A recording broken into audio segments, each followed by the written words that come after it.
Jeg havde faktisk sagt til dem lige for et øjeblik siden, at hvis du emner vand, så gad jeg ikke komme ud og sige noget. Det gjorde de så alligevel. I aften, der har det regnet, i hele dagen har det regnet, og i aften, der bliver der rigtig svært at tænde bål rundt omkring i Danmark. Men det bliver det ikke i Give. For i Give, der vælter det rundt med ildsjæle. Det er sådan en Give Open Air.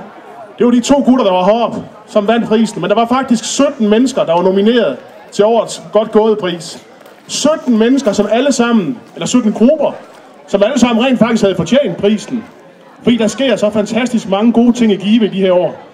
Jeg ved ikke, om I selv lægger mærke til det, når I render rundt herude. Vi andre, vi lægger mærke til det. Der sker mere og mere i Give hver eneste år. Kulturhus, borgerforening, skulpturby, Give Open Air. Overalt i byen og i området sker der ting, som gør byen til et rigtig spændende sted, og området til et rigtig spændende sted at være. Det kan I være stolte af. Jeg synes også, vi skal give alle de 17 nominerede ildsjæle en kæmpe stor hånd. De har fortjent det.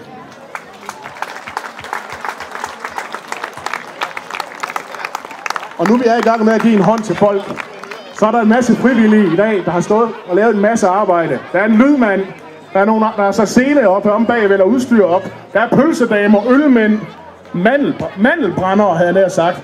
De har stået i regnvejr og forberedt en fest til jer. Skal vi ikke give dem en stor hånd også?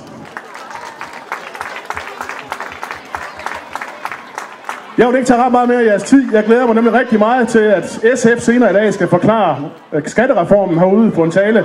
Så jeg vil ikke tage taletid væk fra SF. Jeg vil ønske, at I får en rigtig god Sankt Hans aften.